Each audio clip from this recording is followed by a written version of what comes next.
Bonjour à tous, donc voici mon vérin, l'axe que j'ai percé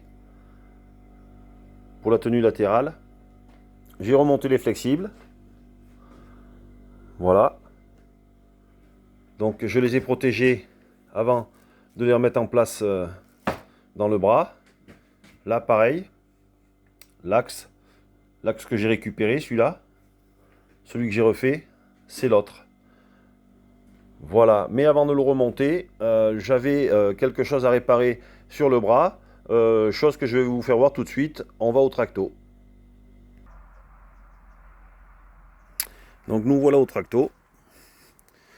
Donc avant de remettre le vérin qui vient ici, voilà, je sais pas si on va voir le fond. Eh bien, comment j'ai acheté le tracto, voilà, j'ai trouvé ça comme ça. Donc du coup, je voulais le réparer avant que de remonter ou de démonter 15 fois le vérin. Donc du coup, comment je m'y suis pris? Là, j'ai mis un petit point de soudure pour la vidéo. J'ai fait une première découpe dans l'arrondi pour enfin le découper droit et préparer une pièce, voilà, en châssis de camion que je vais souder ici. Donc j'ai fait un trou de 30, j'ai fait similaire à l'autre partie, j'ai chanfreiné. Pour l'instant je chanfreine pas plus, on verra après en fonction de l'entraînement que je vais faire pour souder à la montée, parce que j'ai jamais trop fait ça.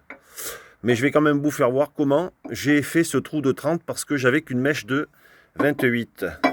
Donc on se retrouve à la colonne. Donc nous voici à la colonne. J'ai réalisé dans un goujon, voilà, un support pour un bout d'acier rapide. Donc je l'ai taillé. J'ai fait une petite cuillère. J'ai mis une vis pour le bloquer. Et bon, ça vibre un petit peu, mais ça fait le job. Donc, avec mon cône qui me sert à centrer quand je veux percer des ronds, je le mets dans le mandrin et je centre directement ma pièce. Et par petite dose, ou plutôt par petite passe, j'y suis arrivé.